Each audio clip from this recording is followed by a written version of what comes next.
Hi, welcome to a new lesson. I'm Niharika.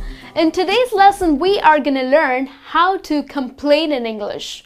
Well, rather, how to complain politely in English. Now, what are complaints? Well, complaints are expressions of displeasure or annoyance when some things are unfavorable to you, right? There are so many situations where you just want to express your annoyance. Like maybe you go to a very nice, fine restaurant and the soup served to you at the table has too much of salt in it. Okay, so now definitely you are spending so much for it, you do not want to have that salty soup, right? So you would call out the waiter and start shouting on top of your lungs. Do you think that's gonna work? Well, that's gonna be really rude. So how unfair the situation is, you cannot start shouting on top of your lungs. It's always nice to complain in a very polite manner. Okay, so we are going to have a look at certain expressions here that would help you to express your annoyance in a polite way. The first one we have is, I'm sorry to bother you.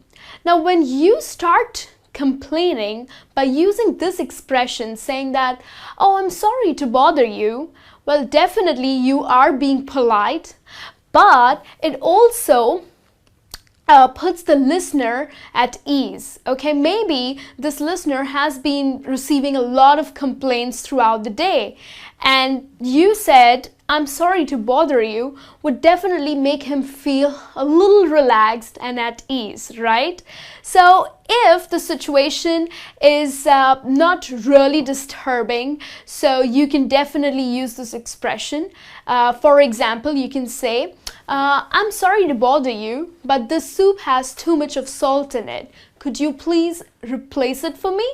Okay, so if the situation is not very serious, you can use this.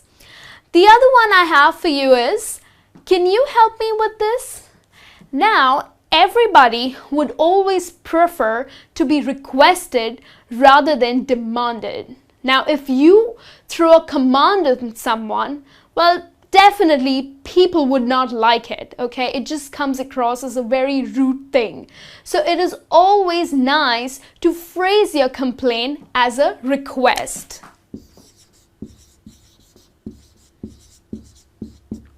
Okay, so the listener would definitely feel a little comfortable and would try his or her best to solve your issue.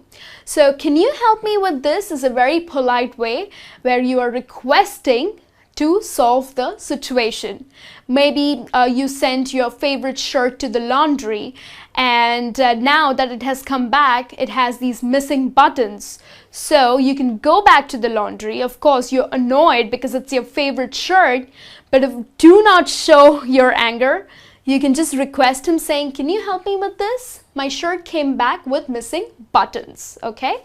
So it's a request and I'm sure the listener would help you out, okay? The next one I have is, I'm afraid there may be a misunderstanding. Now here, well, this phrase actually means that your information is incorrect and you need to fix the problem right now.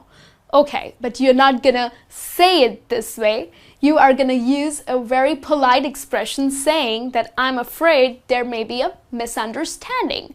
So you can definitely use these phrases, this expression when maybe you are at the airport and the airline has misplaced your bag, okay, or your flight is cancelled, or your hotel reservation is cancelled, okay, and you had already booked it in advance. So you can definitely say that I'm afraid there may be a misunderstanding, and then you can continue with what your complaint is, okay? The next one that I have is, I understand it's not your fault. Now, many a times when we, express our annoyance on someone, it is not actually that person's fault. For example, the airline misses your bag, okay? Now you get to your destination, you walk up to the counter, to the airline counter, and you start shouting on top of your lungs on the person who's sitting at the counter over there.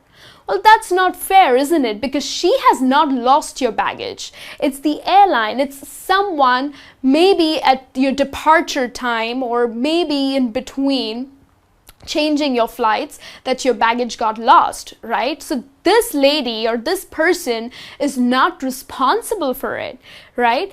But of course, so you can now, you have to, it's not your fault either. So you have to express your annoyance. So you can say that I understand it's not your fault. So at least this person will try to help you out, okay? When she knows or when he knows that, you know, you understand that it's not her fault, then she will definitely try to see what best she can do for you, okay? So always start your complaint saying, I understand it's not your fault, okay, if the person is not directly responsible, okay? And the last one that I have for you is, excuse me, I understood that. Now, when you are using this expression, excuse me, I understood that, it means that you are well informed and the person, okay, whom you're complaining is maybe trying to take you for granted or trying to take an advantage of you, okay? So you can start using this when you think that this person is not right, what he's saying is not correct.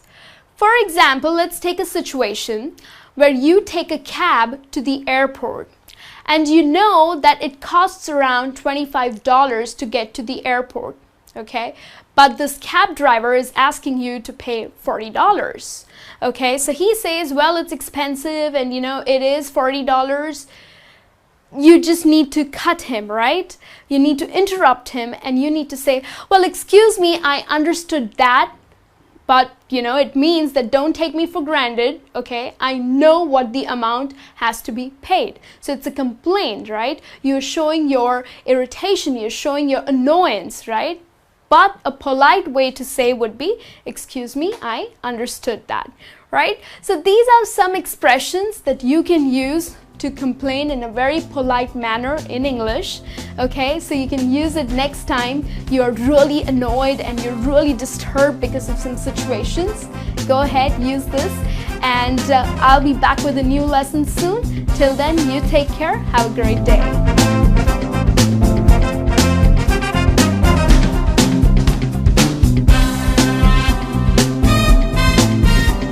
And the last one that I have for you is, excuse me, I understood that. Now, when you are using this expression, excuse me, I understood that. And the last one that I have for you is, excuse me, I understood that.